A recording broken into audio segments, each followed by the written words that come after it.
Praise the Lord. വേഗം വരുന്നവനായ നമ്മുടെ കർത്താവായ യേശുക്രിസ്തുവിൻ്റെ നാമത്തിൽ എൻ്റെ സ്നേഹവന്ദനങ്ങളെ ഞാൻ അറിയിക്കുന്നു. 92-ാം സങ്കീർത്തനം 15-ാം വാക്യം. യഹോവ നേരുള്ളവൻ, അവൻ എൻ്റെ പാറ, അവനിൽ നീതികേടില്ല എന്ന് കാണിക്കേണ്ടതിന് തന്നെ. ഹല്ലേലൂയ. യഹോവ നേരുള്ളവൻ, എൻ്റെ പാറയും നീതികേടില്ലാത്തവനുമായ ദൈവമെന്ന് എൻ്റെ ജീവിതത്തിൽ അവൻ വെളിപ്പെടുത്തും.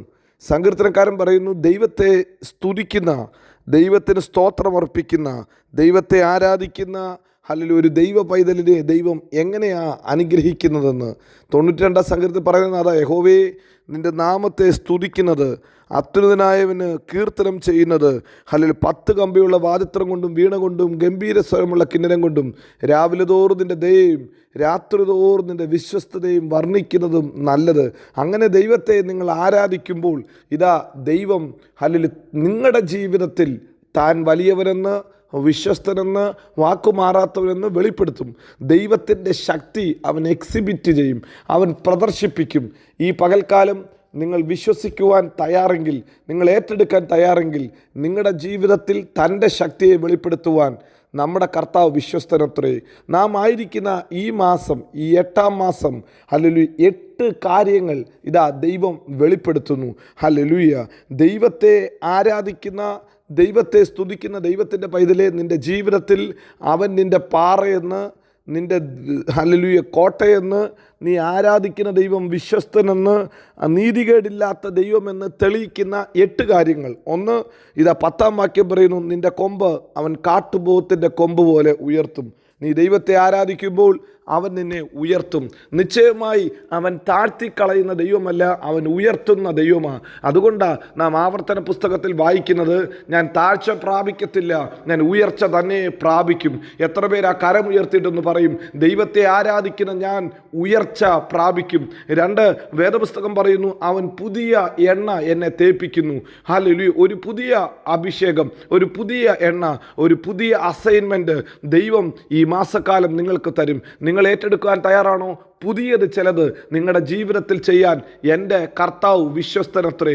ദൈവത്തെ ആരാധിക്കുന്ന ദൈവപൈതലേ, നിനക്ക് വേണ്ടി പുതിയ വാതിൽ തുറക്കും, പുതിയ വഴികൾ തുറക്കും. പുതിയ അഭിഷേകത്തിൻ്റെ ശക്തി നിൻ്റെ മേൽ വെളിപ്പെട്ട് വരും. പുതിയ വേലകൾ ദൈവം നിന്നെ കൊണ്ട് ചെയ്യിപ്പിക്കാൻ എൻ്റെ ദൈവം വിശ്വസ്തനാ. ഇതാ 3-ാമത് പറയുന്നു, ശത്രുക്കളുടെ മുമ്പാകെ അവൻ നിന്നെ മാനിക്കും. നിൻ്റെ കണ്ണ് നിൻ്റെ ശത്രുക്കളെ കണ്ട് രസിക്കും. ശത്രുക്കൾ നിന്നെ കണ്ട് രസിക്കുമെന്നല്ല പറയുന്നത്, നിൻ്റെ വീഴ്ച കണ്ട് രസിക്കുമെന്നല്ല പറയുന്നത്. നീ അവൻ്റെ മുമ്പാകെ കണ്ടിട്ട്, ശത്രുവിനെ കണ്ടിട്ട് നീ ചിരിക്കും. കാരണം നിന്നെ മാനിക്കുന്ന ഒരു ദൈവമുണ്ട്. സങ്കീർത്തനക്കാരൻ പറയുന്നത് ഇപ്രകാരമല്ലേ, അവൻ ശത്രുക്കളുടെ മുമ്പാകെ മേശ ഒരുക്കും. അതുകൊണ്ട് പ്രാർത്ഥിക്കാട്ടെ, നാം പ്രാർത്ഥിച്ച് വിളിച്ചു പറയണം, എൻ്റെ ശത്രുക്കൾ നശിച്ചു പോകരുത്. കാരണം ശത്രുക്കളുടെ മുമ്പാകെയാ എൻ്റെ ദൈവം എന്നെ മാനിക്കാൻ പോകുന്നത്. ആ കരമുയർത്തി ഒന്ന് നന്ദി പറ.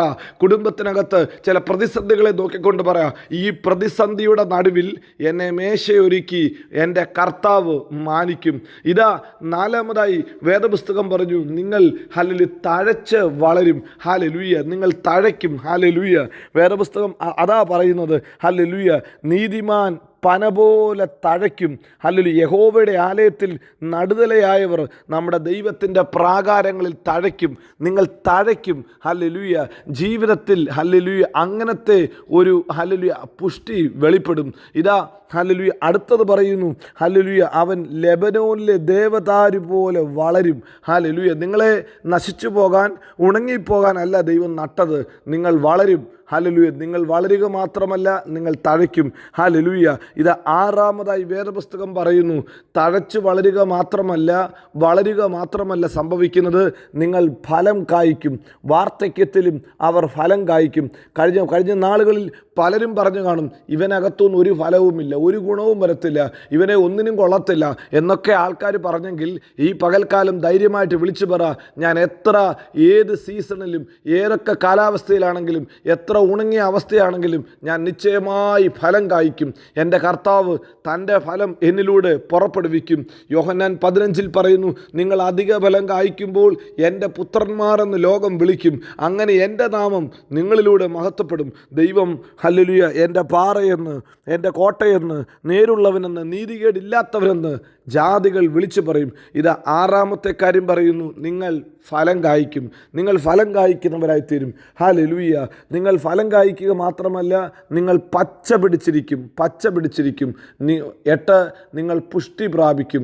നോക്ക്, 8 കാര്യങ്ങൾ. പച്ച പിടിച്ചിരിക്കും, പുഷ്ടി പ്രാപിക്കും. അതാ 7ഉം 8ഉം കാര്യങ്ങൾ. ഹല്ലേലൂയ. ഉണങ്ങിക്കിടക്കുക മാത്രമല്ല, ലോകം കാണുമ്പോൾ നിങ്ങളെ കാണത്തക്ക രീതിയിൽ ആ പച്ചപ്പ്, ആ പുഷ്ടി ലോകം കാണും. സങ്കീർത്തനക്കാരൻ 65 സങ്കീർത്തനം പറയുന്നു, നിന്റെ പാതകൾ പുഷ്ടി പൊഴിക്കും. ഇന്ന് പകൽക്കാലം നിങ്ങൾ വിശ്വാസത്തോടുകൂടെ ദൈവത്തെ ഒന്ന് ആരാധിച്ചാട്ട്, രാവിലെ തോറും അവൻ്റെ ദയയും രാത്രി തോറും അവൻ്റെ വിശ്വസ്തതയും ഓർത്ത് ദൈവത്തെ ഒന്ന് സ്തുതിച്ചാട്ട്. ദൈവത്തെ സ്തുതിക്കുമ്പോൾ ഇതാ 8 അനുഗ്രഹങ്ങൾ ഇന്ന് പകൽക്കാലം പരിശുദ്ധാത്മാവ് നിങ്ങളോട് പറയുന്നു. ഹല്ലേലൂയ. 8 അനുഗ്രഹങ്ങൾ. 1, അവൻ നിങ്ങളെ ഉയർത്തും. 2, അവൻ പുതിയ വഴികളെ തുറക്കും. 3, ശത്രുക്കളുടെ മുമ്പാകെ മാനിക്കും. 4, നിങ്ങൾ വളരും. 5, നിങ്ങൾ തഴയ്ക്കും. 6, നിങ്ങൾ ഫലം കായ്ക്കും. 7, നിങ്ങൾ പച്ച പിടിച്ചിരിക്കും. 8, നിങ്ങൾ പുഷ്ടി പ്രാപിക്കും. ഈ അനുഗ്രഹങ്ങളാൽ കർത്താവ് നിങ്ങളെ അനുഗ്രഹിക്കട്ടെ, ജയത്തോടെ നടത്തട്ടെ.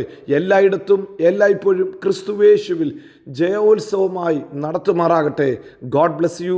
ആമീൻ, ആമീൻ.